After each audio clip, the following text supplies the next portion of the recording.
Mais je vais le battre quoi qu'il arrive, tu vois. Peu importe comment, peu importe, je vais le battre.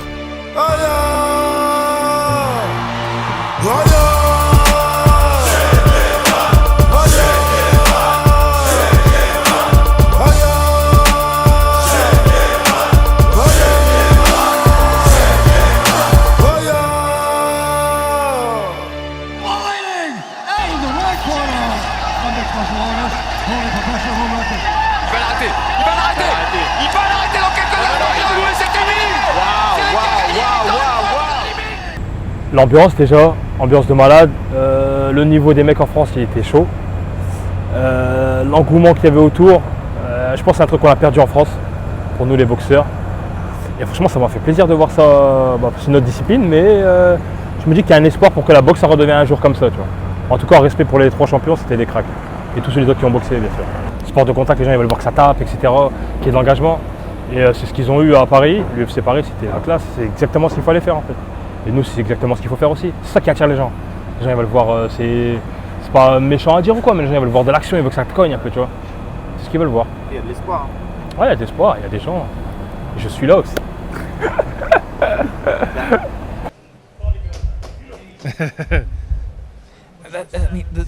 Ça va être un gros combat. Moi, je pense Fury va s'imposer, mais Ngannou, quand même, il y a un petit truc, tu vois, quand même. L'histoire et tout fait que quand même le mec, tu t'attaches à lui, puis tu te dis qu'il y a toujours avec sa force, il y a toujours un moyen qu'il te mette un coup qui part de un peu de n'importe où, qui va t'arracher la tête, quoi. Gros combat en perspective. Moi, je vois Fury gagner.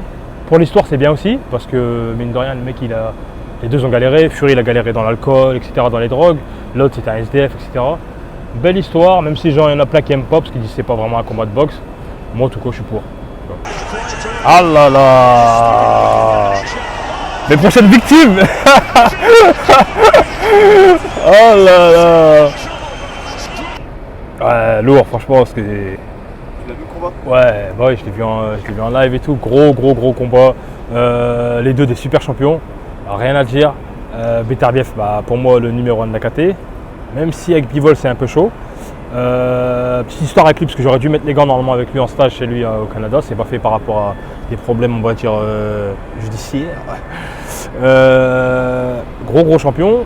Pareil pour Riyad, gros combattant. J'aurais peut-être pu le faire pour le championnat d'Europe. Il fait un combat de rentrée, donc c'est pour ça que ça s'est pas fait. Mais ouais, je pense 2 futurs peut-être opposants, je sais pas, ou mecs à qui je m'entraînerai. En tout cas, si jamais il y a un combat qui se ferait pour moi avec ces mecs-là, je le prends tous les jours. Même si ça va être extrêmement dur, mais c'est dans la dureté qu'on réussit, on va dire. Lyon.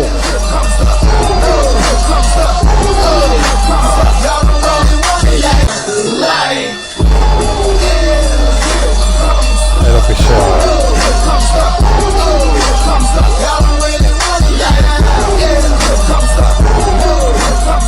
Ouais, un exemple, hein, la vérité.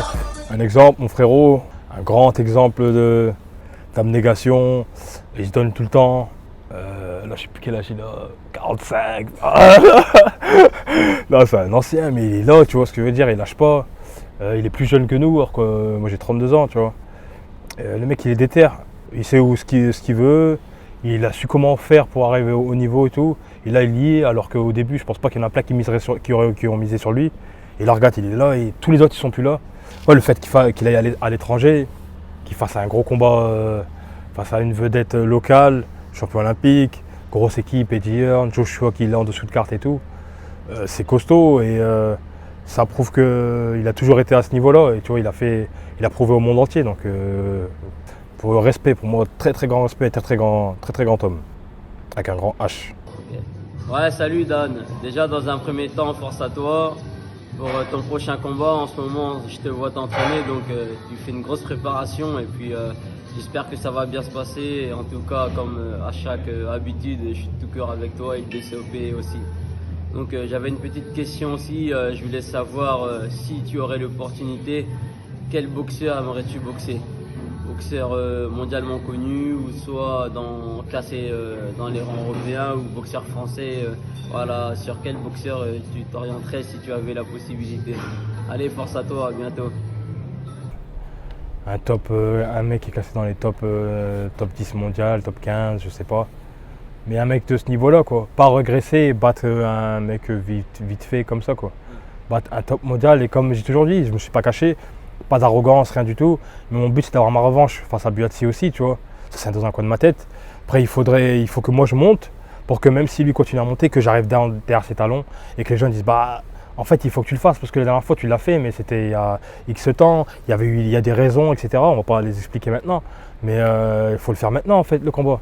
C'était pas il y a X années en arrière. Donc, non, je pense à un top boxeur, boxeur classé mondialement. Moi, je prends, on m'appelle comme d'hab, je prends. Aïe, aïe, aïe. Le métissage. Ouais, bah, mes origines, hein. La France de par ma naissance. Tous mes amis sont là. Ma famille, mes enfants sont nés ici, donc je suis français. Après, je suis aussi métis parce que mon père vient d'Angola. Il a émigré à 32 ans, il y a 32 ans, vu que je suis né ici. Je suis le premier qui est né ici. Ma mère a des origines du Congo aussi. Donc les trois pays sont en moi. Ils sont ancrés en moi. On ne peut pas le changer, tu vois. Comme j'ai des cheveux, enfin comme je suis noir, ça fait partie de moi en fait. Tu vois ce que je veux dire? Je ne peux pas l'enlever. Et les trois origines, les trois cultures font partie de moi. Ils feront toujours partie de moi. Et je les porte comme une force. C'est une force. Pour moi, c'est une grande force. Ouais. Oh là là! Quelle tête de ouf! Ouais, bah, franchement, à cette époque-là, je sais même pas ce que je faisais. Je sais même pas quel âge j'avais déjà. Mais je pense que je devais avoir peut-être vers 16 ans, 15-16 ans, je pense. À cette époque-là, je pensais pas vraiment faire de la boxe. Je sais même pas pourquoi j'étais en garde déjà. Parce que je faisais pas. C'était plutôt la garde de la bagarre, ça, tu vois. Mais ouais, à cet âge-là, j'étais loin de me dire que j'allais être là sportivement et dans ma vie, tu vois. Et je suis bien content de où je suis. Le chemin, il a été compliqué, mais au final, je suis là où je suis et ça fait partie de moi, donc j'accepte et j'assume. Ouais, ça je kiffe. Là, c'est la photo où j'étais à l'armée. Grand moment. Savoir que je suis rentré à l'armée le jour de mon anniversaire, donc le 2 décembre. Pour moi, c'était un cadeau de fou. J'étais parachutiste pendant 3 ans. Ça, on oublie de dire souvent qu'on parle de moi, on parle plutôt des erreurs que j'ai faites, mais on ne parle pas du bon côté, comme quoi j'ai été engagé dans l'armée, etc. J'ai fait 3 ans là-bas. J'étais parachutiste, donc dans l'élite de l'armée française. J'ai fait 21 sauts, je crois, à peu près. C'était une grande fierté, même dans ma famille, parce que dans ma famille, j'ai plein de militaires. Et donc pour nous, c'était quand même une fierté. Même si ma famille était militaire en Angola, principalement. C'est toujours été une fierté de se dire que tu te bats pour le pays là où t'es, et moi c'est mon pays. Et non, franchement, c'est des super souvenirs. J'ai des amis qui sont encore là-bas, d'autres qui sont morts là-bas. Mais tout ça, ça te forge en fait. Pour moi, l'armée, c'est une école, une très très bonne école. On apprend beaucoup sur soi-même, sur les autres, comment vivre avec les autres. Et c'est une expérience incroyable. Je le conseille en tout cas aux jeunes de le faire, quoi. Ah, l'équipe de fous. Ah, j'étais même pas champion quand j'étais rien là. Mais je suis toujours rien, mais bon. Là, il y a Guillaume, Yvan, bon, les anciens, Poussiane, Alain, bon, Jovan, le coach, et Hugo, mais il en manque quand même. Tu vois, il y a Karim, Bastien qui est passé par là aussi, et j'en passe, tu vois. Franchement, il y a tellement de boxeurs pros qui sont passés par ici, d'autres qui sont encore là, avec la nouvelle génération, Clément qui arrive, Abdou qui est là.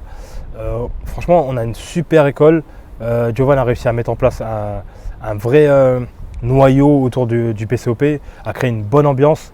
Et on est plein aujourd'hui à venir de partout. Moi, je suis venu d'Amiens à la base, Karim de Compiègne, Abdou de Creil, Hugo, il vient de tellement loin que je ne sais même plus comment ça s'appelle chez lui. Non, franchement, c'est un truc de fou. Et même si on fait un sport individuel, mine de rien, il y a ce côté quand même collectif, tu vois. Quand tu sais que le mec à côté de toi, dans une semaine ou deux, il a son combat, il a un jet comme toi, il a fait tel ou tel perf, il veut faire tel ou tel perf, ça te pousse et tu peux pas juste t'arrêter là, tu vois. Mais après, je pense que je suis le plus fort de tous quand même. Ah là là. International light heavyweight champion Joshua Buatsi. Salut Dan, j'espère que tu vas bien. T'es une grosse source d'inspiration pour nous au BCOP. J'ai une question pour toi, j'aimerais savoir qu'est-ce qui t'a poussé à te relever après ta défaite contre Joshua Buatsi en Angleterre. Grosse force pour ton combat. Arrache-lui la tête à la terre, pues. Bah franchement un moment mitigé, dans le sens où bah j'ai souffert sur le coup et après, parce que c'était une désillusion totale. Moi je me suis toujours vu le battre jusqu'au moment où le combat a commencé, malheureusement.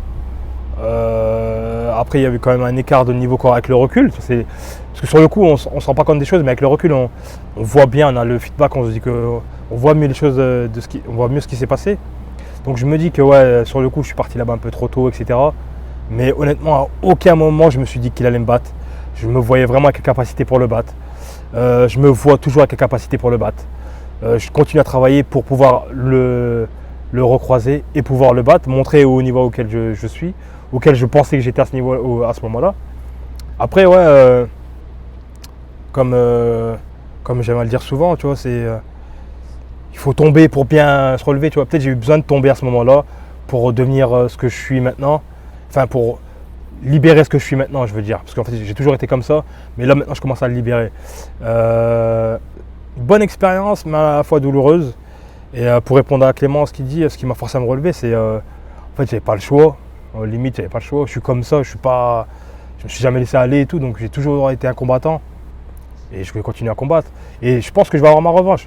Regarde, là j'ai fait Coupe de France, Championnat de France, Union Européenne. Là on parle de Championnat d'Europe et je vais aller gagner le Championnat d'Europe. Et je suis dans la conversation en fait. Je suis là. Mais c'est juste qu'à ce moment-là, j'y étais pas encore. Mais je vais prouver que j'y suis maintenant. Ah, Championnat de France, eh oui. Ouais, bah pour moi c'est une consécration. Dans le sens où j'ai galéré longtemps avant. Bah, tu sais très bien comment j'ai galéré, tu étais là. J'ai galéré longtemps avant d'avoir cette opportunité-là. Beaucoup de désistements avant, des histoires, etc., des hauts, des bas. C'était pas facile. Je me suis accroché à ma détermination et puis à l'envie d'aller chercher le titre. Parce que pour moi, il est important, il est vraiment important. Beaucoup négligent le championnat de France, mais pour moi, c'est un passage obligé. Quand tu es pro, il faut avoir le championnat de France. Peu importe ce que tu as fait en amateur, que tu aies une grosse carrière ou pas, il faut être champion de ton pays au moins une fois. Tu vois. Les Anglais ils le font, les Allemands ils le font, tous les bons en Europe ils le font. Les Américains c'est une exception, mais tous les autres on le fait tous. Et c'est une grosse étape et je voulais pas déroger à cette étape. Ce que vous êtes, je sais tout ça. Ah là là. Demandez à mes soldats. De toute ma vie, je n'ai jamais chassé à manger tant que mes chers soldats n'avaient pas mangé.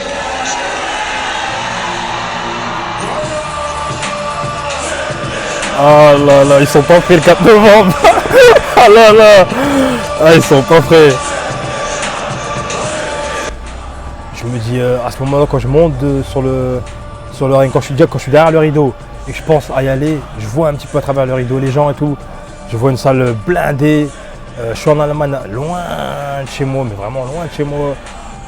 Et je me dis là, c'est mon moment. Je sais pas pourquoi, mais j'avais le feu, tu vois ce que je veux dire. Je savais ce que j'allais, enfin, je savais pas exactement ce que j'allais faire, mais je sentais ce que j'allais faire. Et je savais ce qu'il y avait en moi, ce que j'allais délivrer, tu vois. Et là, quand je marche, c'est tombé, je suis sur le toit du monde, là, je suis quelqu'un, tu vois. Je me dis, laisse tomber, là, c'est mon moment, vous allez regarder, et après, vous allez bien regarder ce que je vais faire sur le ring. Et ça s'est passé exactement comme on le voulait. Jetzt wird gegen die Ringseile geworfen. Jetzt sind beide mit den letzten Kräften dabei. Sentiment incroyable. De la décision. Franchement, dès qu'il annonce le pointage, je me dis ça y est, c'est mort en fait. Il peut pas, tu vois. Il y a trop d'écart. Il dit 117, 111 je crois, si je ne me trompe pas, un truc dans le genre. Donc je dis c'est mort, il ne peut pas gagner l'autre. C'est impossible. Il n'a pas pu me prendre tous ces rounds là, c'est pas possible. Et franchement, tout du long du combat, je suis resté dans ma stratégie. Avec Jovan, on avait bien parlé, on avait mis ça au clair. Moi, je savais très bien ce que je voulais faire. C'était aller chercher le titre, pas faire comme beaucoup ils vont à l'étranger et puis ils se laissent mourir, tu vois. Un peu à l'instar de ce que j'ai fait en Angleterre, Là, j'ai dit non, plus jamais. Je dis, je vais aller prendre ce qu'il y a. Moi, pour moi, le titre, il était à moi. Et on a fait le taf sur le ring, dans la préparation, etc. Mais c'est une expérience incroyable. Franchement, le sentiment quand il me lève la main à la fin, c'est un truc de malade. Il me dit, ça y est, on l'a fait, tu vois. C'est vraiment un truc de malade. Il faut le vivre. Eh bien, mon cher Dan, si on vous avait dit cela, que vous deviendriez champion de l'Union européenne, des mi-lourds à Chemnitz en Allemagne, lorsque vous m'entraîniez au stade Georges Lecros, alors que j'agonisais dès le premier tour, avant qu'on aurait signé tout de suite. Super moment aussi, franchement, récompense un peu récompense du travail donné, on va dire, entre guillemets. Même si nos récompenses à nous, ils se font sur le ring, tu vois. Mais là, c'était un petit extra quand même, d'être appelé à la mairie devant les gens, devant tes proches, les gens que t'aimes, les gens que t'apprécies et tout. Ça fait un petit plus, enfin, je sais pas, ça donne une petite motivation en plus, tu vois. Et ça te pousse, t'as envie de continuer, tu vois. Tu te dis, ouais, bah, mine de rien, je les rends fiers, donc ils ont un espoir sur moi, ils misent un peu sur moi. Et tu te dis, bah, il faut que je continue, en fait, tu vois. Que je lâche pas et que je continue. Franchement, super moment. Aïe, aïe, aïe. La ceinture qui manque à ma collection. Ouais, là, c'est costaud parce que, comme je t'ai dit tout à l'heure, tu te dis que en 3 combats, on a fait France, back-to-back, Europe, Union Européenne. Là, Europe, sans rien, pas de combat d'entrée, pas de combat d'échauffement, sans rien, pas de promoteur, pas d'agent, pas de télé, rien du tout. On a réussi à faire ça. Là, on fait le championnat d'Europe le 4 novembre. C'est un truc de malade. Après, il faut dire la vérité, ça va être un gros combat, tu vois. Je sens que tu peux rattraper entre guillemets ton retard du coup. Exactement. Pour moi, le retard, il est déjà rattrapé, tu vois. Le retard, pour moi, il est déjà rattrapé. Mais là, je confirme que je suis là. En fait, je mets mon pion sur l'échiquier là. Tout le monde me regarde, en fait. À partir de là, 4 novembre, le soir du 4 novembre, quand je gagne le titre, ça y est, je suis dans la conversation. Au niveau européen, au niveau mondial, ça y est, je suis partout, en fait. On se dit, ce mec-là, il vaut quelque chose, tu vois ce que je veux dire. Il est dans les bons, tu vois. Je considère déjà que je suis dans les bons, sans faire de prétention ou quoi qu'est-ce. Mais là, en faisant ça, je confirme, tu vois. Avec un bon adversaire en face, un mec costaud, on se connaît, une petite histoire et tout. Ça y est, après ce combat-là, je confirme que je suis là, tu vois. Ouais, Dan. Giovanni. Je connais à peu près les réponses, puisqu'on parle beaucoup ensemble, mais j'aimerais bien que tu dises pourquoi tu vas te battre le 4 novembre et pour qui tu vas te battre. Ah là là. Bah, c'est simple, hein. Giovanni, comme il a dit, il me connaît très bien, il connaît déjà mes réponses. J'ai un paquet de choses pour lesquelles je vais me battre. Ce qui est sûr, c'est que le 4 novembre, je vais monter avec tout ça sur le ring. Là, déjà, je suis déjà sur le ring, en fait. Même si je suis là, on est peut-être à 8 semaines encore du combat. Mais je suis déjà là-dedans, en fait.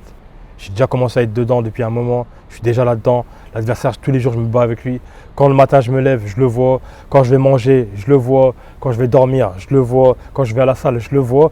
Le 4 novembre, quand je vais le voir, ça ne va rien changer du tout. Juste, c'est lui qui va me voir à ce moment-là. Et là, il va dire, ah, c'est pas pareil, tu vois. Le moment, il est à moi, tu vois. Le moment là, il est à moi. On s'est bagarré pour l'avoir, avec le club, avec tous mes potes qui sont là, qui me soutiennent, la famille, tout ce qu'on a mis en œuvre pour arriver à ce moment-là. Ce moment-là, il est à moi. Peu importe qui c'est en face, le mec, ça aurait été mon frère, pareil, ça aurait été exactement pareil. Je vais le battre et le battre de la meilleure des manières possibles. Ça, c'est la mentalité avec laquelle je vais monter sur le ring. Le battre de la meilleure manière possible. Michael, ah là là, je t'aime bien, mais c'est fini. Ouais, très très bon boxeur. Je le connais très bien. J'ai mis les gants avec lui pendant une semaine ou je sais pas, peut-être une semaine. Bon boxeur, bon puncher. Il a un bon historique, bonne fiche. Je crois qu'il est à peu près comme moi, 21 pour une défaite, si je ne me trompe pas. Champion de France en super moyen, 2 fois. Là, il vient d'une défaite en Belgique. Mais c'est mon moment en fait. Peu importe que c'est pas de l'arrogance ou quoi qu'est-ce, encore une fois je le dis, tu vois. C'est pas de l'arrogance ou moi je suis quelqu'un de très très très simple, tu vois. Mais c'est mon moment en fait. C'est mort, il va venir, il va faire le combat, ça va être dur pour moi. Moi je vais me mettre dans une position où je vais être dans une position très très dangereuse, en galère de fou, peut-être en survie, mais je vais le battre quoi qu'il arrive, tu vois. Peu importe comment, peu importe, je vais le battre, tu vois. C'est comme ça que je vais monter sur le ring. Je vais aller pour le battre. Et je vais le battre. C'est pas je vais attendre, ouais, j'espère que si les. Non, je vais aller, je vais le battre. C'est tout. Lui, il va venir, il va faire un bon combat, etc. On va le remercier et tout. Il va faire tout ce qu'il peut, mais je veux le battre. Il n'y a que ça, pour l'instant, il n'y a que ça à dire. Pour tous les gens qui s'attendent qui attendent ce combat, pardon, tous les mecs qui m'envoient des messages ou qui sont là présents à la salle et qui attendent ce combat avec impatience, ça va arriver très vite, soyez patients. On va essayer de mettre du contenu assez souvent quand même pour que vous puissiez savoir ce qui se passe dans l'entraînement, etc. Ça va être un gros combat, difficile, parce qu'il n'y a pas de belles victoires dans des combats faciles. L'adversaire en face, il est bon, très bon. Moi, je me considère aussi comme un bon boxeur, très bon aussi. Du coup, ça va faire une putain d'affiche, excusez-moi du mot. Les deux meilleurs mi-lourds actuels en France. Donc il y a tous les ingrédients pour faire un super combat. Donc soyez présents, soutenez, suivez, partagez un maximum et rendez-vous le 4 novembre.